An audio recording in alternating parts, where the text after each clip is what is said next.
Kantor dan kediaman resmi Presiden Amerika Serikat, Gedung Putih, bersiap menerima kunjungan Presiden Joko Widodo pada Senin sore 13 November 2023. Tepat pukul 4:17 waktu setempat, Presiden Joko Widodo beserta rombongan memasuki komplek White House dan nantinya akan menemui Presiden Joe Biden dengan memasuki melalui gedung atau the Oval Office yang berada di belakang saya. Presiden Joko Widodo berkunjung ke Gedung Putih setelah menghadiri KTT luar biasa Organisasi Kerjasama Islam di Riyadh, Arab Saudi yang membicarakan kondisi terkini Gaza, Palestina. Ketika berbicara dengan Presiden Amerika Serikat Joe Biden, kepala negara menyampaikan perlunya menghentikan kekejaman di Gaza serta menerapkan gencatan senjata. So Indonesia appeal to the US to do more to stop the atrocities in Gaza. Ceasefire is a must for the sake of humanity. Once again, thank you for your invitation, President Biden. Thank you. Thank you. And as we met outside, as you get out of your automobile, we had a very important discussion on climate. The President said, "I'm cold." Biden berbicara banyak tentang peningkatan kerjasama bilateral Amerika Serikat-Indonesia, tapi tidak berkomentar tentang Gaza. Pernyataan tentang Gaza diberikan Biden pada hari yang sama di Gedung Putih sebelum menerima kunjungan Presiden Joko Widodo. Biden berbicara tentang perlindungan rumah-rumah sakit Gaza yang terimbas pertempuran. Well, I have not been reluctant in expressing my concerns what's going on. And it's my hope and expectation that there will be less intrusive action relative to the hospital. We're in contact and with the Israelis. Also, there is an effort to take this pause to deal with the release of prisoners. And that's being negotiated as well with the Qataris are engaged, and so I remain somewhat hopeful, but the hospital must be protected. Dalam pertemuan antara Presiden Amerika Serikat Joe Biden, Presiden Joko Widodo menyampaikan secara langsung harapannya kepada Presiden Joe Biden agar Amerika Serikat berbuat lebih terhadap kekejaman yang terjadi di Gaza, dan gencatan senjata adalah sesuatu yang harus dilakukan demi alasan kemanusiaan.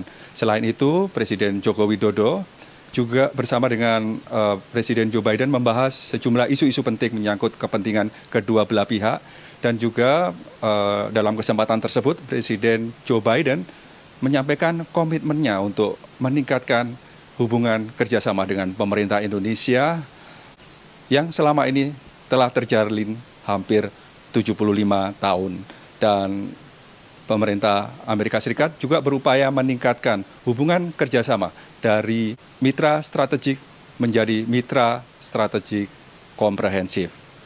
Dari Gedung Putih Amerika Serikat, Yandri Subekti TV One mengabarkan.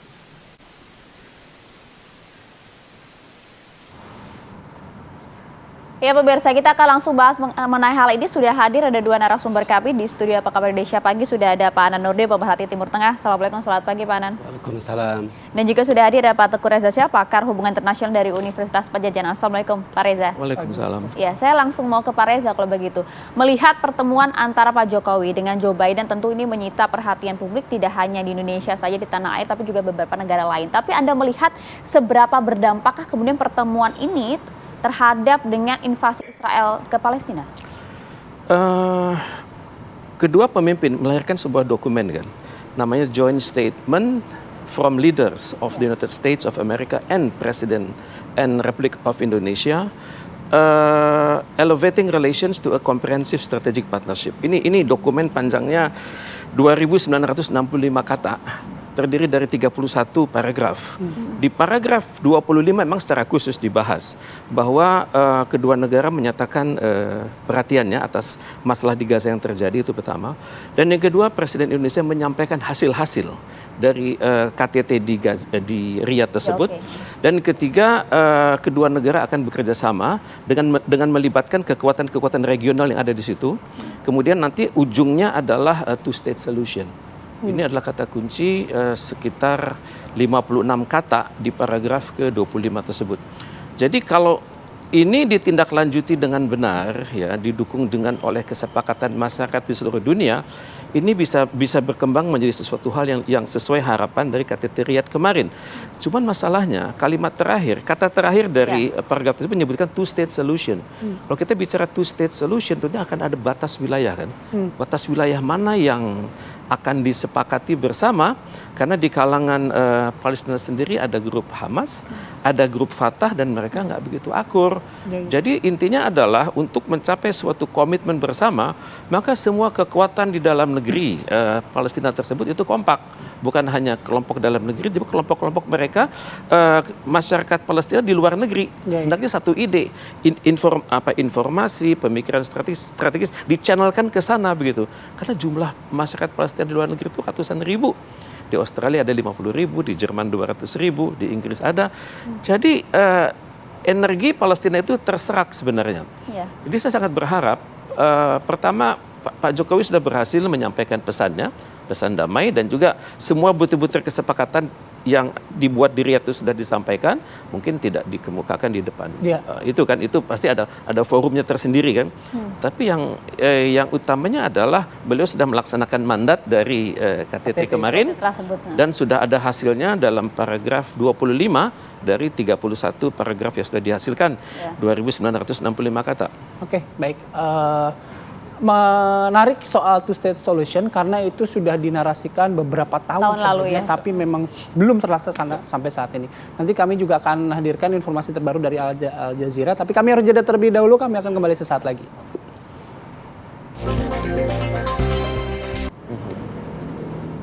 Ya, kita lanjutkan perbincangan kami, pemirsa. Saya mau ke Pak Anan. Pak Anan, kalau tadi Pak Reza sudah sampaikan bahwa memang paling tidak amanah dari KTT Oki sudah disampaikan oleh Pak Jokowi, sudah menghasilkan juga sebuah proposal begitu ya, yang akhirnya nanti adalah two-state solution. Tapi Anda melihat seberapa berpengaruh dan juga komitmen Amerika terhadap penghentian serangan Israel ke Gaza ini seperti apa? Ya, saya sih melihatnya bahwa pesan itu pertama memang sudah disampaikan ya, tapi sejauh mana pengaruhnya ini yang menjadi sebuah pertanyaan besar gitu ya. Karena memang pengaruhnya terhadap penghentian serangan di jalur Gaza sama sekali tidak menjadi perhatian Amerika Serikat selama ini. Saya pikir bahwa kunci utama untuk menghentikan semua yang dilakukan oleh Israel, kejahatan perang di Palestina terutama di jalur Gaza, saya pikir ada di tangan Amerika Serikat dan semua negara donor ya. Kalau banyak negara-negara Eropa yang sudah berbalik arah mengecam Israel, termasuk di dalamnya adalah Perancis, maka saya pikir sekarang tangannya ada keputusannya ada di Amerika Serikat, dan seolah-olah memang dari apa yang disampaikan kemarin itu sama sekali tidak ada semacam niatan untuk menghentikan serangan ini. Bahkan akhir-akhir ini serangan terutama di komplek rumah sakit ini sangat luar biasa besar, terusan rumah sakit Ashifa di jalur Gaza. Oke, baik Pak Anan, kami ajak pemirsa juga untuk menyimak laporan dari Al Jazeera Arabic mengenai laporan atas invasi Israel ya terhadap di Gaza Palestina. Mungkin Pak Anan bisa memandu kami apa yang sedang disiarkan atau ditayangkan oleh Al Jazeera ini.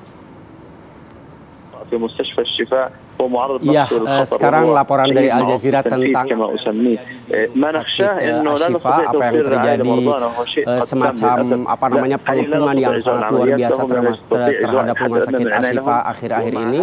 Salah satu dokter yang ada di rumah sakit Ashifa menyampaikan bahwa memang kondisi di rumah sakit Ashifa sangat mengkhawatirkan, di mana kami tidak boleh muncul di jendela-jendela rumah sakit, tidak boleh terlihat, apalagi yang keluar, melakukan pergerakan keluar, maka itu akan langsung ditembak oleh sniper Israel yang sudah memang mengepung kawasan rumah sakit Ashifa di jalur Gaza. Kami di sini bersama orang-orang yang terluka, orang-orang yang sakit, tidak bebas melakukan pergerakan. Akhir-akhir ini memang sejak hampir 4 hari yang lalu, rumah sakit ini dikepung dengan sangat ketat oleh militer Israel, sehingga diberitakan oleh dokter yang ada di dalam rumah sakit ini, kami kesulitan, tidak bisa ada orang yang keluar dan tidak bisa juga ada orang yang masuk ke rumah sakit Ashifa di jalur Gaza dalam beberapa hari terakhir ini. Konsentrasi dari pasukan Israel, dari pasukan sniper dan juga tank yang terus mengitari seluruh pemukiman atau kawasan rumah sakit Ashifa ini mengakibatkan memang kami sendiri, tim dokter tidak bisa mengevakuasi jenazah-jenazah yang ada di jalanan di sekitar kawasan rumah sakit Ashifa sampai pagi ini, karena memang sangat sulit. Ketika ada yang keluar, maka akan langsung ditembak di tempat, atau ada pergerakan maka akan langsung ditembak di tempat. Maka ini adalah krisis kemanusiaan yang sangat luar biasa. Dokter ini mengungkapkan bahwa melalui siaran ini atau melalui layar televisi media di seluruh dunia, saya mengajak seluruh pemimpin dunia untuk bertindak sesuatu yang nyata, minimal untuk rumah sakit yang di dalamnya terhadap orang-orang yang sakit, orang-orang yang terluka, ada anak-anak.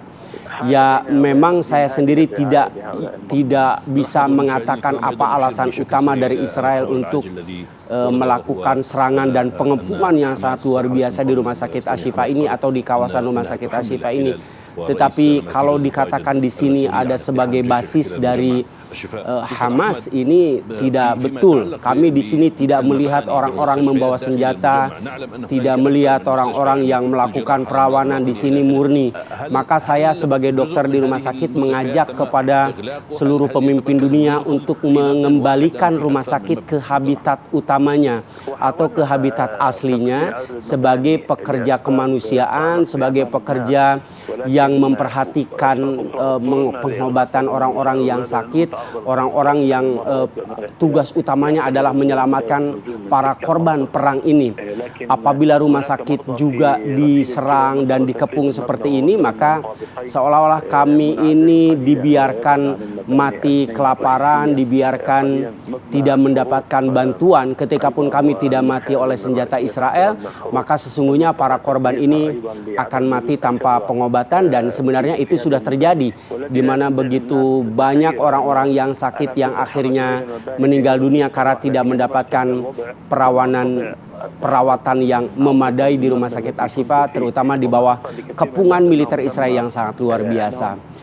Ya, Bayu, itu laporan dari rumah sakit Ashifa di sekitar jalur Gaza. Apa yang terjadi di sana dilaporkan oleh Al Jazeera. Oke, itu laporan yang membuat hati kita benar-benar terenyuh. Apalagi tadi disampaikan kalau misalnya warga Gaza tidak mati karena senjata Israel, mereka akan mati karena tidak mendapatkan pengobatan dan perawatan. Nanti kita bahas lebih lanjut lagi, nanti juga ke Pak Reza. Lagi-lagi kita akan membahas soal two-state solution ini ya. Kami akan hadir sesaat lagi.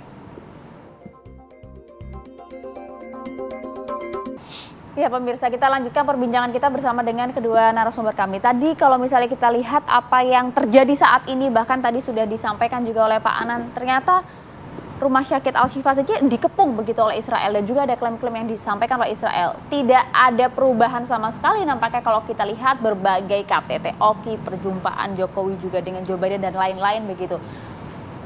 Sampai kapan kemudian hal ini akan terus terjadi, Pak Reza?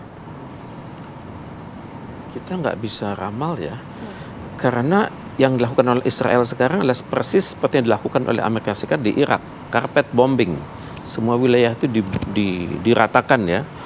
Kemudian pada saat yang sama Israel itu selalu berpikir nakbah gitu. Iya. Nakbah itu artinya menghilangkan masyarakat di situ dan menghilangkan anasir-anasir Islam maupun pengaruh-pengaruh Islam, identitas Islam keluar semua, diisi dengan suatu label Yahudi yang baru.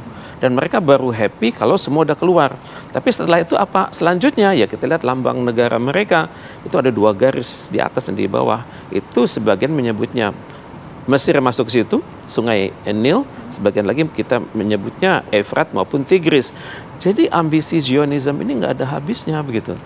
Dan sekarang kalau melihat perkembangan yang terjadi di dalam negeri Israel, itu tampaknya Presiden Benjamin Netanyahu itu juga goyang kan, karena di dalam negeri sendiri tekanan pada beliau untuk mundur itu besar kan. Ya. Kemudian dari orang tua para tentara juga sudah ngambek kan, anak mereka meninggal dan anak mereka juga ditertawan kan, entah di mana kan.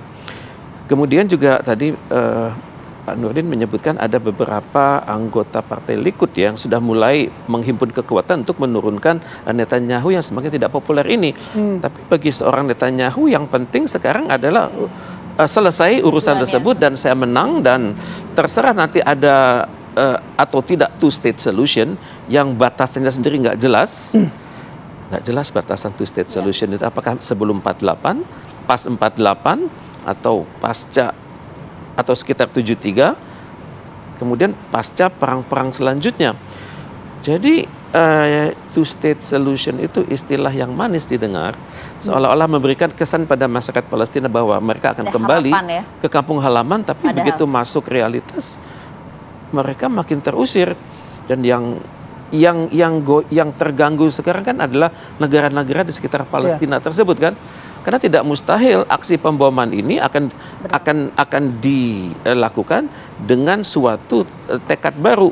Mereka mengatakan para teroris tersebut, maaf, mereka menyebutnya teroris kan, walaupun kalangan Palestina menyebutnya para pejuang jihad kan. Itu kan akan terpaksa harus keluar dari wilayah kan, karena aksi bombing terus-menerus, dan mereka akan menetap di perbatasan Mesir, perbatasan Yordan, perbatasan Syria, Lebanon, dan tidak mustahil serangan selanjutnya dari Israel adalah ke situ. Negara-negara tersebut ya. Dan ini yang dikhawatirkan dari KTT Riyadh kemarin. Mohon kita semua katanya turut memperhatikan Mesir yang kemungkinan akan menghadapi limpahan pengungsi dan juga limpahan serangan baru dari Israel yang bisa saja mengatakan berdasarkan remote sensing kami, maka di tempat pengungsian tertentu tetap menjadi basis gerilyawan yang baru, dan dia bukti bisa dicari kan. Dan saya melihat suatu potensi perang ini mungkin meluas. Bahkan lebih meluas lagi. Mungkin karena masyarakat Mesir kan gerah juga kan melihat saudara-saudari mereka datang dalam kondisi serba nestapa dengan membawa penyakit dan membawa beban-beban psikologis, stres, trauma dan sebagainya. Dan sayangnya tadi kita lihat di rumah sakit, kenapa sih UNHCR nggak turun? United Nations High Commission for Refugees nggak turun, World Health Organization tidak turun. Kenapa begitu? Dan kenapa Sekjen PBB tidak menggunakan otoritas pribadinya untuk mendesak agar unit-unit di bawah? Jawabannya? Ya barangkali mungkin tidak punya ide, saya nggak ngerti ya, susah menjawab. Tapi ide itu bisa keluar kalau ditekan terus-terusan. Bu Menlu berada pada posisi itu bersama 7 mitranya di kalangan dari KTT Riyadh kemarin, Mesir, Nigeria, kemudian Indonesia, kemudian Palestina sendiri, Yordania. Itu hendaknya memperbanyak komunikasi dan beliau kan juga dituju sebagai jubir perdamaian. Betul. Kan? Ya. Oke, baik. Pak Anan, begini, kita bicara tadi, mungkin Pak Reza tadi menyampaikan bahwa apa yang terjadi di Israel gitu, kondisi internal di Israel. Kalau saya mohon dikoreksi juga, rupanya status Benjamin Netanyahu ini juga kan dalam kondisi tersangka ya, dan tersangkut kasus hukum lah di sana gitu. Jangan-jangan ketika invasi ini yang dilihat adalah mencoba mengalihkan perhatian publik terhadap kepentingannya dia, karena mungkin saja dalam internal Benjamin Netanyahu ini akan segera digulingkan. Ya, memang ada usaha-usaha penggulingan Benjamin Netanyahu. Berita terakhir bahwa hampir 10 anggota parlemen perang dari Partai Likud ini mereka berusaha untuk mengadakan mosi tidak percaya, walaupun mereka mengatakan bahwa itu akan dilakukan pasca perang dari jalur Gaza. Gitu kan ya, dan dibutuhkan dari peraturan Knesset itu hampir 15 orang. dan sepertinya ini akan dengan mudah tercapai ketika perang ini berhenti. Cuman pertanyaannya kapan perang ini berhenti? Ini yang dimainkan oleh Benyamin Netanyahu, maka dia bilang perang ini akan berlangsung berbulan-bulan ke depan. Cuman dari berita terakhir mengatakan bahwa kemungkinan perang ini batas toleransinya 2 minggu ke depan menjelang Natal. Itu diberikan oleh siapa batas toleransi itu? Ini dari negara-negara Eropa, beberapa negara Eropa memberikan tekanan yang sebelumnya mendukung kepada Israel. Kita tahu Prancis sudah berbalik mendukung agar terjadi gencatan senjata. Mereka juga mendapatkan masukan-masukan termasuk dari Hamas sendiri yang mengatakan bahwa kita mengusulkan untuk gencatan senjata sekitar 5 hari dan akan melepaskan sekitar anggota yang militer Israel atau tawanan itu sekitar 70 orang.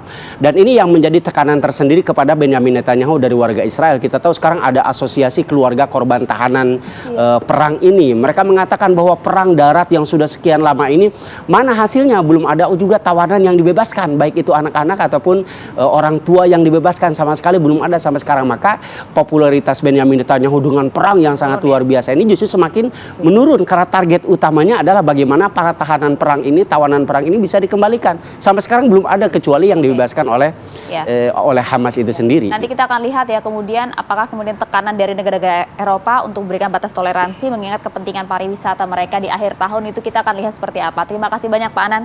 Pak Teguh Reza Shah, terima kasih banyak. Tapi sebelum kita akhiri Apa Kabar Indonesia Pagi hari ini, pemirsa, kami ajak Anda untuk mengintip apa saja topik-topik yang akan dibahas di Kabar Utama Pagi. Ada rekan kami, ada Putri Windasari. Putri, silahkan. Baik, selamat pagi Bayu dan juga Maria. Di Kabar Utama Pagi kami masih akan menghadirkan sejumlah informasi dari Gaza, Palestina. Di antaranya ini militer Israel terus menargetkan jurnalis sebagai sasaran serangan udara mereka di jalur Gaza, Palestina. Selain itu juga ada informasi dari dalam negeri. Di antaranya ini pipa jalur pengisian BBM milik Pertamina Medan, tepatnya di kawasan Belawan Bahari, ini meledak dan menyebabkan puluhan rumah warga terbakar. Masih banyak informasi yang akan kami sajikan di Kabar Utama Pagi. Bayu, Maria. Baik, terima kasih Putri atas informasi mengenai informasi utama di Kabar Utama Pagi. Nanti Kabar Utama Pagi akan mulai pukul 8.30 usai Apa Kabar Indonesia Pagi usai. Nah, ini menjadi akhir perjumpaan kita di Apa Kabar Indonesia Pagi kali ini. Saya Bayu Andrianto. Dan saya Maria Segaf. Kita berdua pamit. Kita jumpa lagi esok pagi pemirsa. Terima kasih. Sampai jumpa.